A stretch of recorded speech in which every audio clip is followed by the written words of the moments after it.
In today's show, we're looking back at an absolutely monster Wednesday in the NBA with 11 games on. Michael Bolton, he's a monster. Thanks, Josh. It's Michael Bolton here, and it's time for another episode of the Locked On Fantasy Basketball Podcast. Let's get to it. Let's get to it, indeed. You are Locked On Fantasy Basketball, your daily fantasy basketball podcast, part of the Locked On Podcast Network.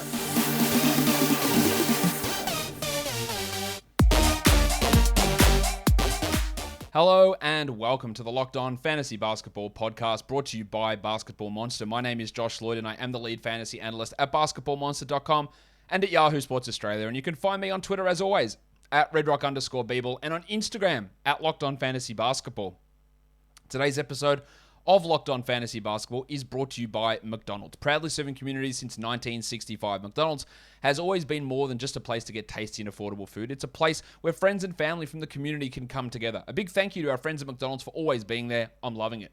I'm also loving you guys making Locked On Fantasy Basketball your first listen every day. It is free and available on all platforms. Also, check out your favorite team's Locked On show right across our network and also on YouTube. All right. We got lots of stuff to talk about now, so let's talk about the news. Lauri Markkanen is in the COVID protocols. That's not great, is it? He's going to miss a bit of time, you would think, to join Kevin Love in Lauri protocols, in the COVID protocols for Cleveland. So their front court is a little bit diminished. We'll talk about Cleveland soon. Jakob Poeltl is in COVID protocols for San Antonio. We'll talk about that soon as well with the Spurs game. We'll see how all those minutes panned out. Tobias Harris is not only in COVID protocols, he's also COVID positive. And Doc Rivers says he's not feeling all that well. So we're going to be looking at 10 days, 2 weeks minimum, I would think, here for Toby, which is great for streaming in Georgie Niang and for Furkan Korkmaz, and for the value of guys like Seth Curry, Tyrese Maxey, those sort of players who will get usage bumps. But Toby's going to be out a little while here. More Sixers news. Ben Simmons is still not mentally ready to return. I have no idea if he will return. I have no idea, if he's going to be for the Sixers. I honestly just don't know. Without injured reserve, it's almost impossible to hold on to Ben Simmons. You need an injured reserve slot to hold him. Hopefully he is literally okay mentally. We've said this for ages.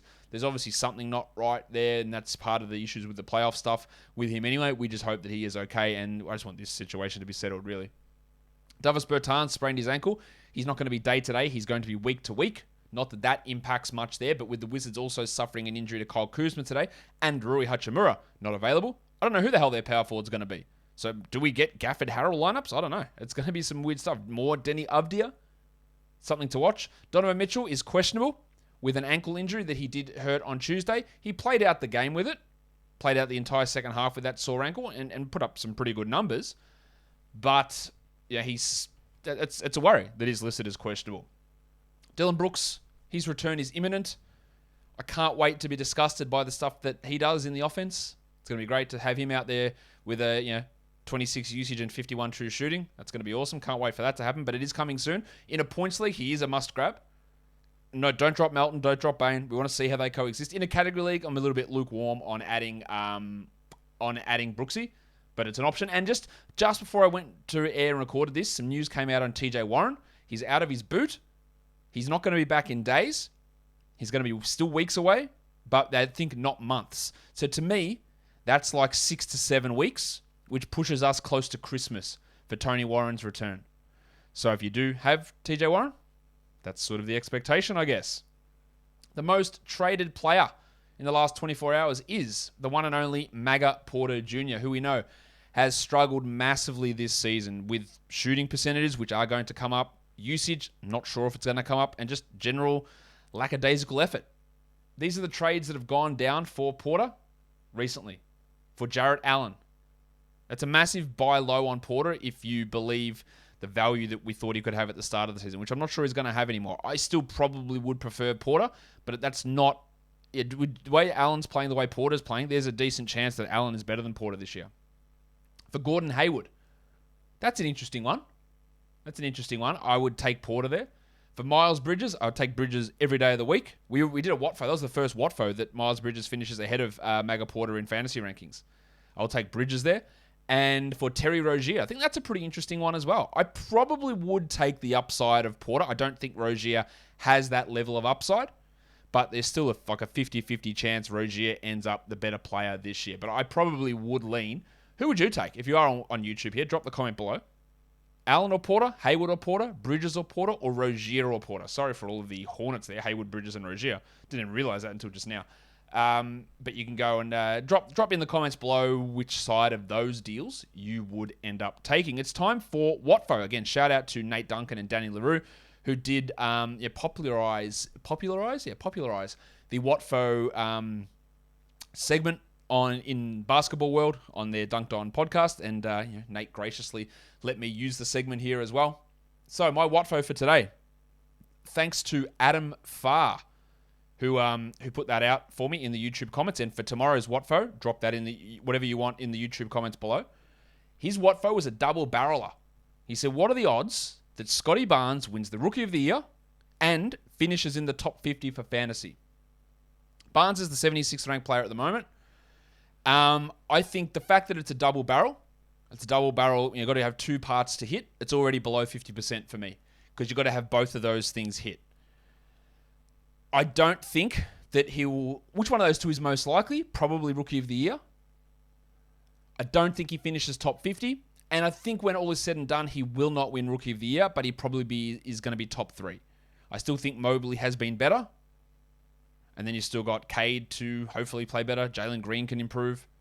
I think he's going to be right up there. But winning both of those is tough. I will say 12% is the odds of Scotty Barnes winning the Rookie of the Year and being top 50 in a category league per game basis based on my ranks.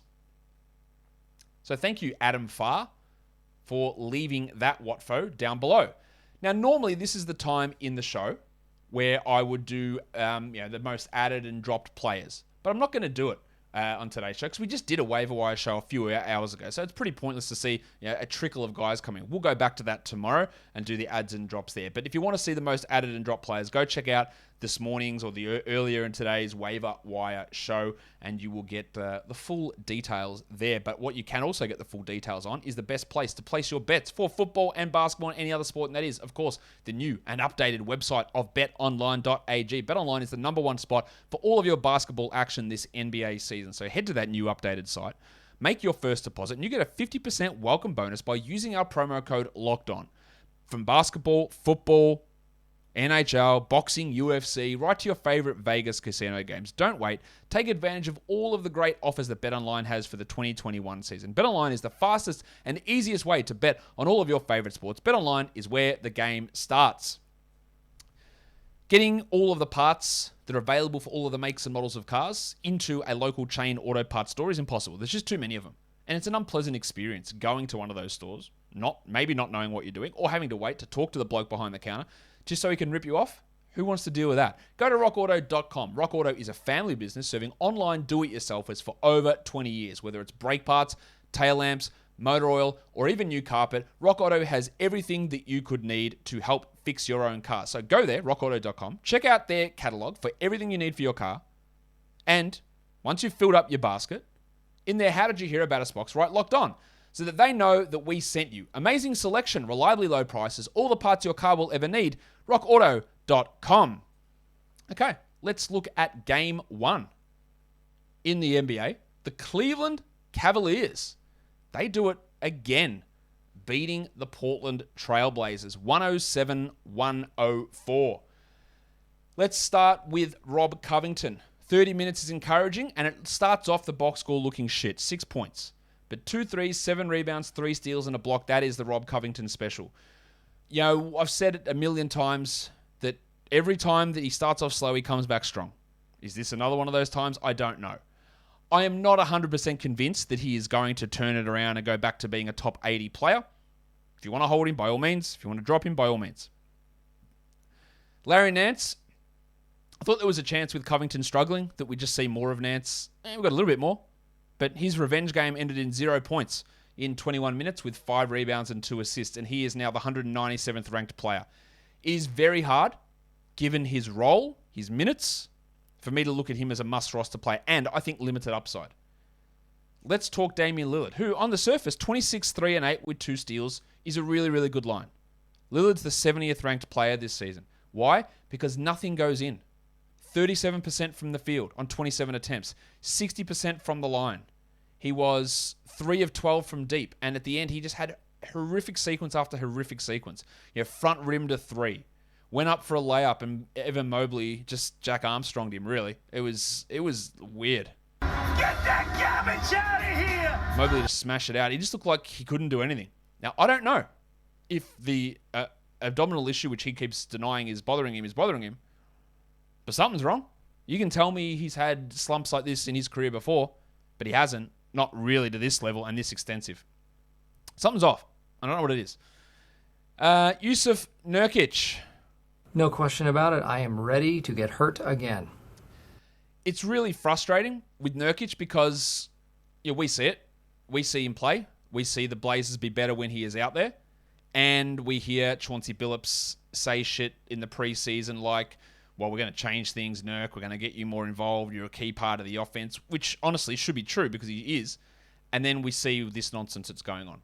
It's not really a minutes issue, or he can't play his minutes because he got 28 of them, but 6 points on 7 shots with 9 rebounds and 2 assists. He's just struggling along. Now, it's not like he's struggling along like Maga Porter or De'Aaron Fox. He's still a top 90 player. But I'd like 2 to 3 more minutes and just give him a couple more shots. He was really, really good today. And as soon as he went off the court, when they were put Zala and Nance out there, they just got pummeled.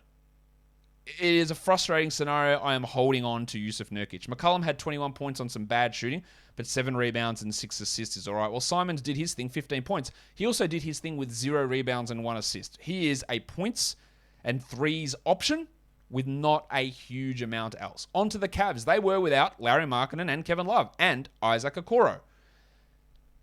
Darius Garland was great. 19 points, 5 threes, 10 assists. I really like Garland. He's a top 50 player now this season. That's great. Well, Jarrett Allen played 40 minutes with all those big men out. 24 and 17. Now, he has been wildly inconsistent, but getting these sort of games is awesome. Sexo did his thing, which is 21 points, 3 rebounds, and 2 assists, and no defensive stats, but it's good to at least see the shots go in and for him to play 33 minutes. I guess part of that is because of the absences of Markkinen and Okoro. While Dylan Windler got hot, had 13 points, he had 9 in about 2 minutes, I think. 3 threes in this game in 21 minutes. He does have an opportunity with those guys out, but I wouldn't care too much. In general, I'd expect them to go more to the discman, Chetty Osman, who had 12 points in 17 minutes. But very low minutes for Osman, especially when you're burning 23 of them playing Dean Wade for God knows what reason. Wade, a power forward, started at small forward when you've got a perfectly capable small forward out there in Osman or Windler. Just a poor decision, I think, in the end, but in the end, they win. Rick Rubio. We knew the numbers were going to come down. They have just tanked. 0 points on 7 shots. He had 7 assists and a steal. That's how we view him, as a steals and assists guy. It's still must roster, but that early surge has really, really come back, and it's not something that's unexpected from ravishing Rick Rubio. This one was unexpected. The Pacers comfortably bing-bong the Knicks, 111-98. Bad showing from the Knicks. And I think if you do have Julius Randle, the trajectory, you'd be a bit worried, I reckon. It's not going particularly well. We worried a bit with Randle if he'd see fewer assists and smaller usage, and maybe that would mean his efficiency would go up. Unfortunately, it hasn't meant that. His efficiency hasn't really gone up, 38% here. He had 18 and 14, but below average field goals, below average free throws. He's 20th now. But remember, 20th is fine, but he was like the second or first ranked player for the first week and a half. So it is tumbling. Mitchell Robinson blocked 3 shots in the first 5 minutes and then blocked no more for the game. He took 1 shot. He hit it, but he took 1. Again, it's very hard to label him as guaranteed must roster. Nerlens Noel did return. Noel is big man Matisse Thybulle. You roster him to get defensive stats, and that's it. If you don't need him, you don't need him. But don't be skewed by rankings of someone like Noel, because high steals, high blocks really puts guys higher up in the rankings than probably their overall value determines they should.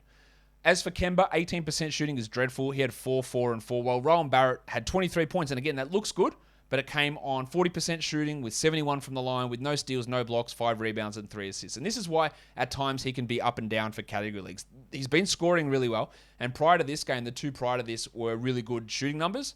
But when that drops off, in line with his career numbers, and then there's the peripherals aren't quite there. He should still be rostered everywhere, But people looking at him, someone to tell me that he's Jalen Brown. Like, he's not.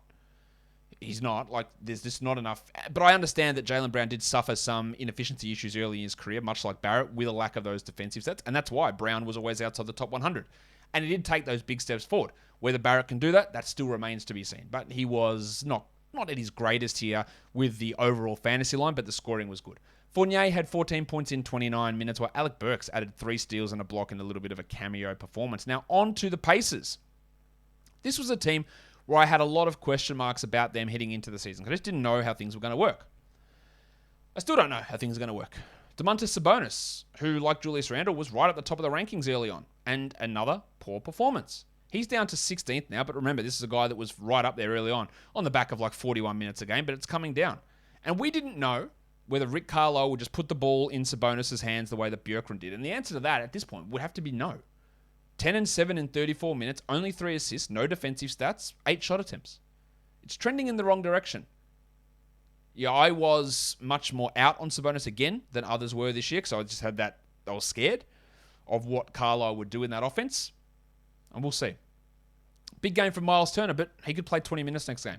25 and 13, 7 triples, 1 steal, 3 blocks. Just a huge, huge game. But who knows where it goes. And then it's always smart for a bloke with a history of lower body injuries and muscle injuries to come back in a very short time frame from a muscle strain, a hamstring strain in fact, to then play 36 minutes in his first game back. That is absolutely has to be ticked off by all the medical people. For sure they would have agreed with that. 17, 8 and 7 for Malcolm Brogdon in 36 minutes. Anytime shit like this happens, I'm scared. This guy pings stuff all the time, and you bring him back early and play him 36 minutes. It's irresponsible, Rick. Fix it. It's great for fantasy, but might not be long-term. Karis LeVert moved into the starting lineup, and it was Justin Holiday who moved to the bench and not Chris Duarte. I don't know what happened there. LeVert had 21, 2 and 5 with 3 blocks. But as usual, he's going to Kevin Porter your percentages. He was bad from the field and he was bad from the line. This is just what he's going to do. Don't think that he's going to change a huge amount, because that's just who he's always been. Duarte, the minutes were still fine, but we have seen since game 1 just a constant drop-off. 10 points, 2 threes, 2 steals, 5 rebounds. And when Tony Warren is back, I think Duarte goes into being a not roster rule player. Now, Warren won't be back probably till, say, 1st of December, and maybe not at full strength till January. So we've still got time, but not an encouraging first time out playing alongside Brogdon and LeVert. Also, I was very worried about how Rick Carlisle would view TJ McConnell. He played 17 minutes. He had 6 assists, and he said he's got a sore wrist after the game, but there just has not been any evidence to me for McConnell to maintain a must-roster 12-team league guy. At some point, we have to forget what happened last year. It's a very, very different set of circumstances. Oh, but just wait till he gets going. But maybe he doesn't get going, because everything here has told me that Carlisle does not view him the same as Bjorkgren did. Plus, there's different players on this team. I might be wrong on that, but I'd be very happy personally to cut bait on Timothy John and get some other value in there through the old waiver wire. Today's episode of Locked On Fantasy Basketball is brought to you by McDonald's, proudly serving communities since 1965. McDonald's has always been more than just a place to get tasty and affordable food. It's a place where it's there in your community. You can go there, use their free Wi-Fi. You go there to catch up with friends after you've taken your kids to sport, or you remember coming there after your sporting events as a kid, or you go there for birthday parties, or you go there to catch up and grab a quick coffee, or whatever it is. McDonald's is always there in the community. So why don't you head to your local McDonald's to refuel and reconnect? Ba-da-ba-ba-ba. I'm loving it. Sort of. All right, let's go on to the next game. That is the wrong game. Oh, no, we had our first real screw up there. I'm just going to go and fix that because that was embarrassing. Let's bring back the correct game. Thank you. The Toronto Raptors. They're flying, guys. They're flying. They beat the Wizards 109-100. Freddles VanVleet, slow start, but cracking at the moment. 33, 3 and 6 with a steal and a block on 59% shooting. While the Jedi, OG Anunoby. But what about scarves? OG. Balenciaga Stop, ones. OG. You better stop, OG. 21 and 5, 3 steals, a block, 3 threes. Yes, there's no Siakam and no Barnes, but these guys are rolling. Well, Gary Trent. Nice, Gary! 15 points, 2 threes, 3 steals. The steal rate remains amazing. I have less less convinced about the shooting remaining. And it was bad here, 38%. But the steals have been great. If he keeps those steals up, he has value. That's really the key thing here. They did continue to start the big sneeze Precious Achiuwa. He played 26 minutes. He had 6, 10, and 4, which is not a bad game until you look that he shot 22% from the field. He was also benched to start the second half, but then Kem Birch got into foul trouble, so Achiuwa came back on. So Birch played only 22 minutes. I do not have any issue with dropping Precious Achiuwa, the 250th ranked player this season.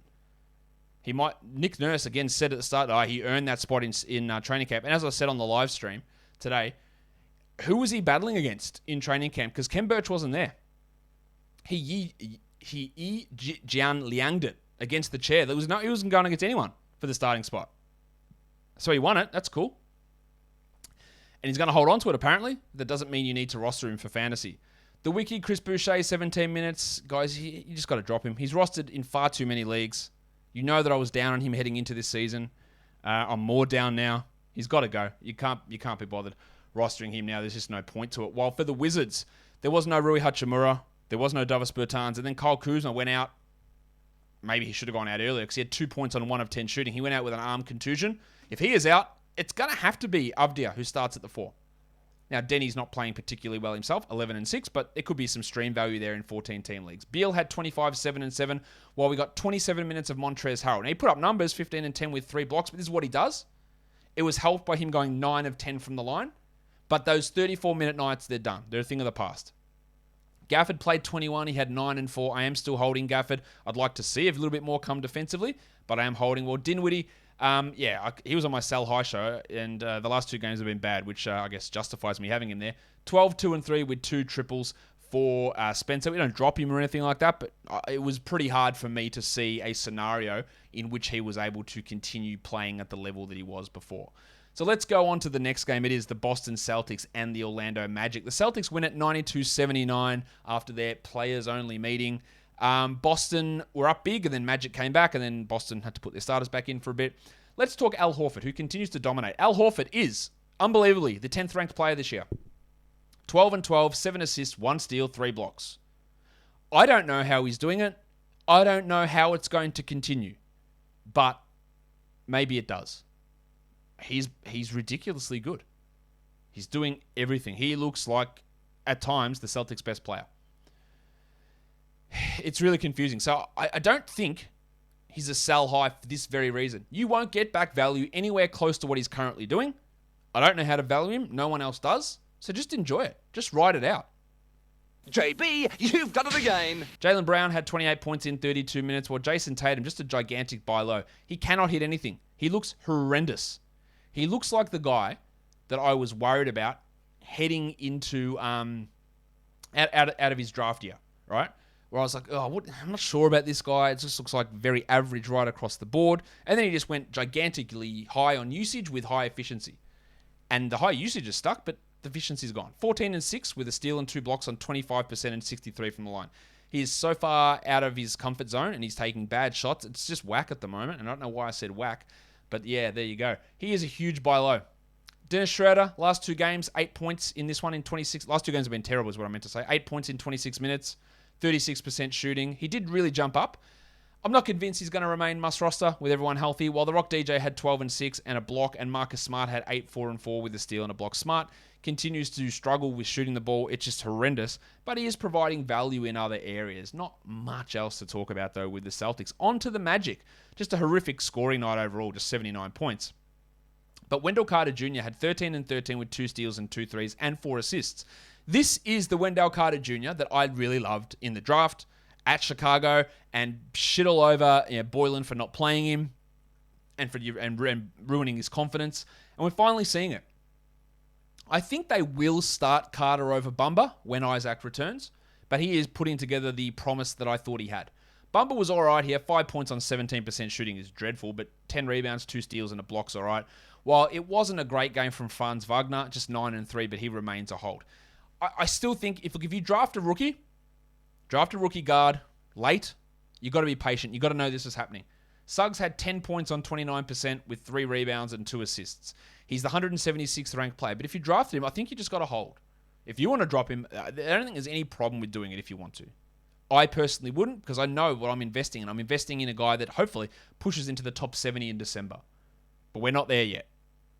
Chuma Okeke had 6 points in 19 minutes. I'm not sure he's going to be worth a 12-team spot. While finally Cole Anthony cooled off. 13 points on 22% with 5 rebounds and 4 assists. He'd been playing out of his mind.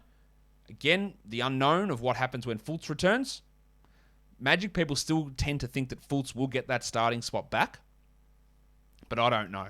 You just got to hold Cole and go with it from there. Terrence Ross had 8 points in 29 minutes. There was no Gary Harris in this game.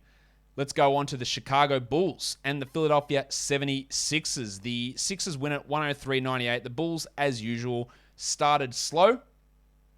Yep, which they always do, and then fought back into it late.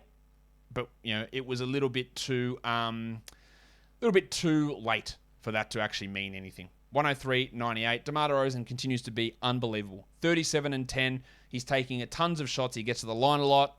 He didn't hit any threes in this game, and his assists were down, but really excellent scoring. While Lonzo had 13, 5, and 5, 3 steals and a block, which is a great fantasy line. And Levine, he's still bothered by that thumb clearly, but the numbers are fine. 27-9. Let's talk about the big fella. It's Big Vucevic. Nikola Vichovich is the 52nd ranked player this year. 4 points, 10 rebounds, and 6 assists. I have full confidence that his field goal percentage will start to come back up. It's really, really bad. What I am not confident in is his usage. Again, he was a guy that some people were looking to take at the beginning of the second round, which was insane to me. But he was in that mix of guys at the end of the second round where I go, I hate this spot. There's just so much uncertainty with all these players. The usage, I didn't fully, and everyone I talked to, it was like, well, Vooch isn't taking a step back. It'll be him and Levine, and the others will fit around. But it's definitely Vooch who's taking a step back. It's DeRozan and Levine dominating, and Vooch is right back there. I would not be viewing him as a top 20 guy, probably not top 30 guy, even though I do expect his shooting numbers to improve. Alex Caruso is this year's TJ McConnell, I think. 6 assists and 2 steals.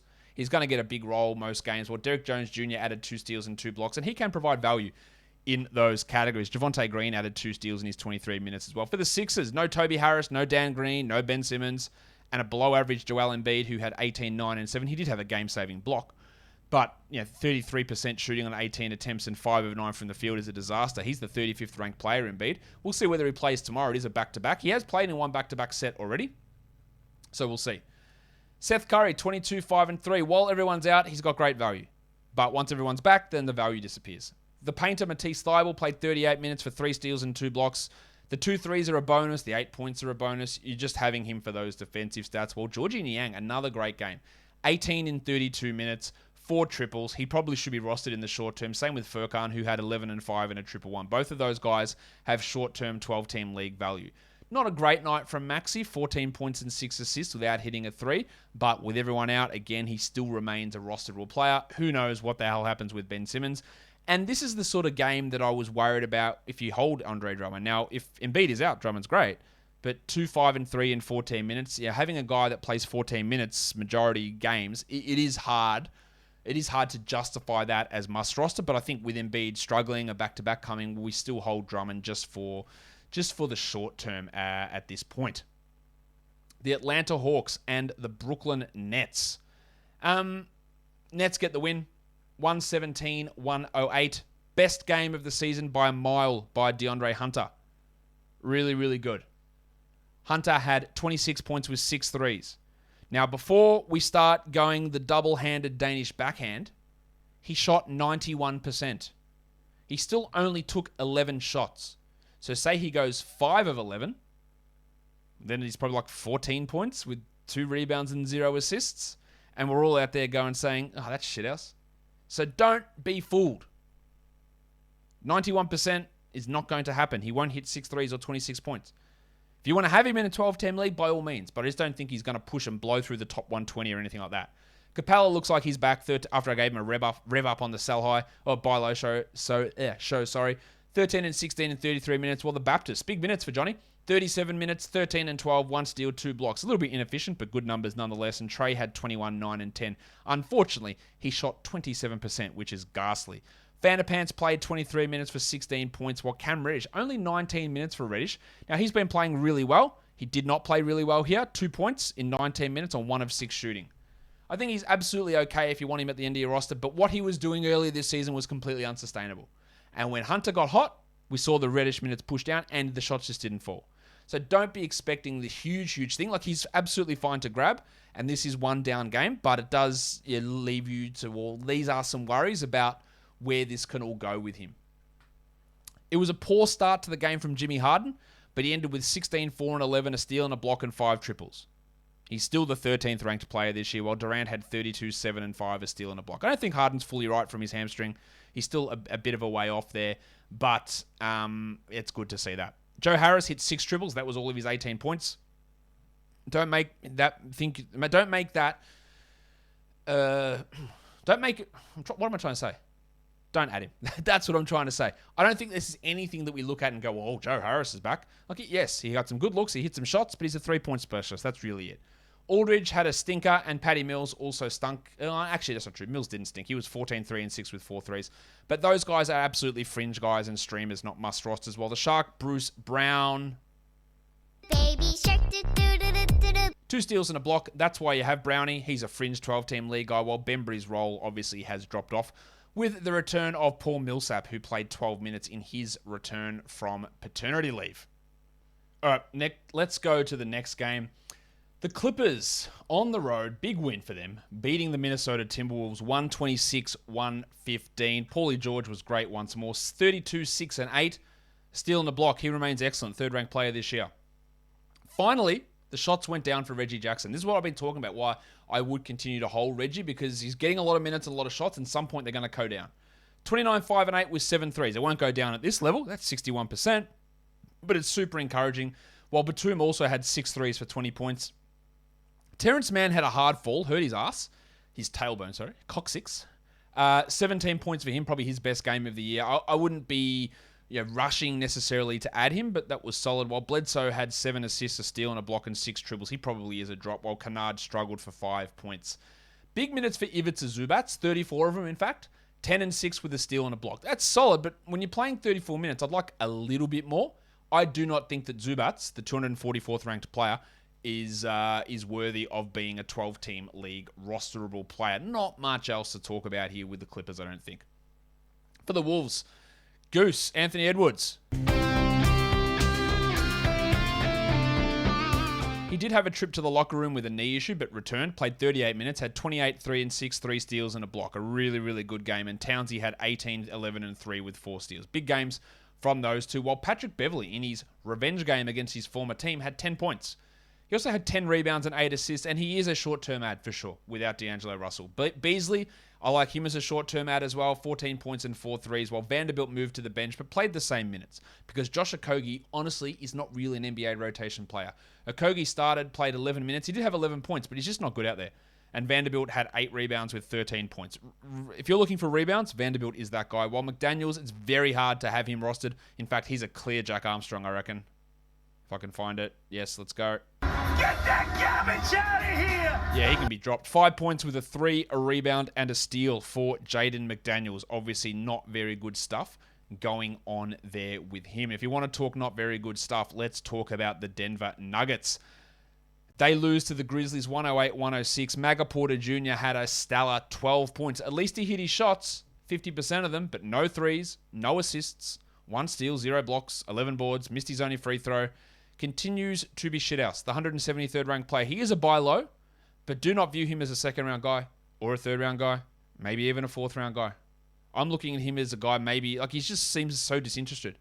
And Barton and Jokic are the guys running this team. Big Chungus had 34 and 11 with 2 threes. He's the number 1 player again. Fightin' Will Barton had 26, 3, and 7, 2 steals, a block, and 4 triples. Barton is available in leagues. I don't know why. Please roster him. Well, Aaron Gordon, who'd been playing pretty well, dropped off a bit here. 9 points with 2 blocks. And how about the big stiffy? Bones Highland. 9 points, 21 minutes, 4 rebounds, 3 assists. He's not coming just yet for 12-team value, but he might be just putting the tip in. He might be there. Just watch him. I'd add him in 16-team leagues. I would watch him in 14-teamers, and I would heavily watch in 12s, just to see where it's going. Because Monty Morris isn't the answer. Faku's not the answer. Austin Rivers has already been determined to not be the answer. He's out of the rotation. Watch for the big stiffy. He's coming. 21 minutes. That's more minutes than Campazzo. It's more minutes than Doja. It's more minutes than Jeff Green. It's more minutes than Jermichael. And it's closing in towards Monty. Keep an eye on Bones. Jaren Jackson, guys, the buy low window slammed. Slammed closed. 22 and 8, 5 triples, 3 blocks, 30 minutes. Some of this shit is just, it's easy like to look at. Like, is a guy a buy low? Is he shooting 30%? Will that continue? No. There you go. Now, I still have worries about his foul trouble, and he'll have some bad nights. But for all of the hand-wring, oh man, this guy, kids cover, he's got fucking sucks. Fucking useless. Useless. He's terrible. And he makes some dumb decisions, and sometimes his basketball IQ looks terrible. But he's a 70th ranked player, despite all of this nonsense. He's ranked like one spot behind Damien Lillard. And I know we've been complaining about Lillard as well. The buy low's done. 10 points, 2 threes for D'Anthony Melton, 3 assists, 1 steal, and 2 blocks. That's what he does. While Desmond Bane had 16 with 3 threes in 29 minutes. Dylan Brooks is coming back. I'm scared shitless, but we'll see. Zaire Williams had 11 points in 24 minutes. Good bounce back from Zaire, because last game he was rough. While Ja Morant, boys, sheesh, he's down now to the 12th ranked player, which is still good. 18, 6, and 6. This very much looks like Ja Morant from last year. Now, he didn't hit a 3. Only 18 points. He had 3 steals, which is not like last year. But he went 2 of 7 from the line. He was 50% from the field. Missed all of his 3s. How many did he take? 2? That's the worry, is that he starts not taking those 3s that he was earlier on this year. Where is Ja going to end up this season? I don't know. But the last couple of games have been a little bit of a glimpse into maybe it hasn't all been quite figured out yet. He had a crazy layup in this game. He's still one of the most fun players to watch in the league. But maybe he hasn't figured it out to be a top 10 fantasy guy yet. So he was always going to be that sell high option if anyone wanted to buy in of him being a top 10, top 12 guy. But, yeah, interesting. Steve Adams had 8 and 8 in 30 minutes with 4 assists. He is really dropping down. Still holding him. But I reckon if we revisit that in 2 weeks, we may not be. Everything is trending down towards Pelicans Steven Adams, which is not a good thing. All right, let's go on to the next game. The Dallas Mavericks squeak out a win against the Spurs, 109-108, and it was the burner Jalen Brunson once again. 31 points, 10 rebounds, 3 assists, and 2 steals. He's got to be rostered. He was 15 attempts from the line. Now, this will drop off, of course, but he's playing great. Great game from Timmy Hardaway as well, 23 and 6 with 3 triples, while Doncic had 23, 12, and 7 with 3 steals as Obi gets up and needs to investigate what's going on. Doncic missed his first 2 free throws of the night and then didn't take another one all day, which was pretty weird. Still no news on Porzingis, which is frustrating. Finney Smith had 4 points on 25% shooting. The shooting will improve from him, but he's only a fringe guy anyway. But he had 2 steals and a block, which was nice. While Boban, 15-minute cameo from Boban, 17 and 5 on 80%. They really just couldn't stop him. And Sterling Brown chipped in with a 1-1 in 19 minutes. Not much else there going on for the Mavs, I don't think. While for the Spurs, there was no Jakob Poeltl, of course, out in COVID protocols. So they started Drew Eubanks. He had 3 blocks and 10 and 5. That's worth looking at in 12-team leagues. I also think Thad Young is worth looking at. 8 and 6 with 2 steals and 2 blocks. But it was Devin Vassell who really impressed. Again, he looked great. 21 points, 31 minutes, 3 threes, 2 blocks, 75% shooting. This is with Doug McDermott back. I really, really value Vassell. I think he's a really good player, and they should be persisting with him starting. Whether they do or not remains to be seen, but he should be rostered at this stage. Derrick White had 19, 3 and 3, while DeJounte Murray continues to play at an extremely high level. Murray had 23 and 9, 8 assists, 2 steals, and 1 block, and hit his free throws. Really good game there. While Lonnie Walker, I think, can be dropped 5 points, but he did, in very Lonnie Walker-style fashion, have 6 assists, 2 steals, and a block. Keldon Johnson had 16 points on 39% shooting. He had 0 threes, 1 assist, 1 steal, 0 blocks, and 6 rebounds. In points leagues, he's fine to hold. In category leagues, he just hurts you in too many areas, I think, to be a must-roster player. People always get at me for this, and I've said it before, man, mate, what are you talking about? You should never drop Keldon Johnson. He's a must-roster player. And the same thing happened with Aaron Gordon last year. And they're the same sort of players. There's just not enough positives and too many negatives for them to be consistent fantasy category league players. In points leagues, sure. But in category leagues, they just don't do enough. I like to see Keldon hit some threes, hit some free throws, hit some field goals, get some assists, get some steals, get some blocks. Points are one category. And that's really the only one that he does well in. So I think that you are much better off using that spot for streaming versus holding Keldon and expecting him to do something that he's never done in his career, really in college or in the NBA. McDermott had 2 points in his return. Just start for sell. Just start for sell. That's what they should do. And that is why I've got some hope for Devon to be a guy to continue to hold, because there is that pretty clear need there and pretty clear opportunity for him to get those minutes over Dougie McDirt. All right, let's go on to this next game. We're looking at the New Orleans Pelicans and the Sacramento Kings. The Kings win at 112.99. No Brandon Ingram again, no Herb Jones, no Zion Williamson. So Devontae Graham had 16 points with 7 assists. He was pretty good. Bit of a down night from your mate Jonas Valanciunas.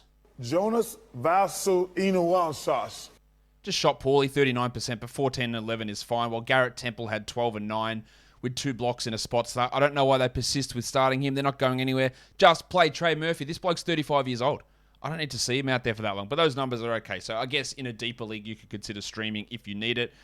Yeah, Nickeil Alexander-Walker's always going to be rough with the shooting, but 44% is an improvement for him. He had 16 points with 4 assists, and Josh the Hitman Hart struggled for 9, 3, and 2, although I do believe that Hart can be a short-term guy. And for all of the talk about Trey Murphy, and for all of his great performances in the preseason, he's been bad. He hasn't been used much by Willie Green. He just hasn't worked at all. It's weird, considering how good he was and how much it looked like they needed him. And now he's just like, all right, you're just nothing. It's been a very, very weird change. For the Kings, Tyrese Halliburton is killing it. 20 and 4, 7 assists, 4 steals, 2 blocks. That is a monstrous game. While the pencil, Harrison Barnes. Barnesy. 23 and 8, 4 triples. He just got red hot after Richaun Holmes was ejected, and Holmes was ejected. He had 12 and 6 in his 16 minutes. Barnesy, 39 minutes. He is going to drop off. I feel pretty confident about that, but he can be a top 50 player. While Alex Len filled in pretty well for Holmes, 12 and 5 with 3 blocks. It looks like he has taken over the backup spot from Thompson, but there will be some ups and downs in that. Big minutes again for Flaming Mo Harkless, who had 3 points with a 1-1. He can be a defensive stat streamer, while Davion Mitchell, 8 assists is very encouraging. 12 points is all right. Like, he's getting better. It's still not quite there for fantasy leagues. While De'Aaron Fox, is it getting better? Well, yes. 19 points, 5 assists, but most importantly, 57% shooting. Still only 1 steal and 2 threes, so he's still not anywhere near where we need him to be. But at least some signs of some shots going in is encouraging based on some of the garbage he'd been chucking up before that. While it was an absolute stinker from Bud Hill, just 11 points in 23 minutes. He shot really poorly and didn't contribute much else, but I think we can give him a bit of a pass considering how well he had been playing up until this game. The last game of the night, the Warriors comfortably handle the Hornets. I thought this game would be a lot closer, but on the good side, Miles Bridges played 38 minutes. He had 32 points, 9 rebounds, 5 threes, 2 steals, and 2 blocks. And this guy has been amazing. I really thought he'd be a breakout player like 2 years ago, and had no expectation of him doing this year at all. But this has been unbelievable. He's the 11th ranked player? I think it'll go up after today. I feel pretty good about that Watfo we did earlier in the season about him finishing ahead of Porter. He's amazing. Gordon Hayward, good to see that. After 2 games under 30 minutes, he played 37 and had 23 and 11. While it was a bit of a stinker from Rozier, 5 points on 17%. Now, he will be better than this, but that was one of the key things I stressed about Rozier in the offseason, is he shot 10 percentage points better from 2-point range than at any point in his career. And that might regress. It has so far, but let's wait and see. Plumlee had 7 and 4, while PJ Washington suffered an elbow hyperextension, 7 and 5. Again, still not enough minutes for us to really care. And if this injury sidelines him for a long time, then he's a clear drop. As is Oubre, who was #revenge gaming all over the Warriors here. 0 points in 13 minutes on 0 of 4 shooting. You can drop him in 12-team leagues. While LaMelo Ball, just haven't spoken about him yet. 14, 5 and 8 with 4 steals. Not his best night, but definitely not bad. And he remains a top 20 player. Well, finally, Jordan Poole. About time, my guy. 31 points, 7 threes, 4 steals. We worry about what happens later on, but live in the moment, man. He's a 12-team league guy for now. Steph had 15, 8, and 9. And how about the mitten? Gary Payton, the second. 14 points, 3 steals, a block. This bloke was waived before the season and then brought back after he cleared waivers. Really good numbers for him while Moses Moody and John Kuminga aren't playing. Damo Lee had 15 points in 16 minutes, continues to score at a really high level and can be a streamer for points in deeper formats, while Draymond only had 5 points, but who cares?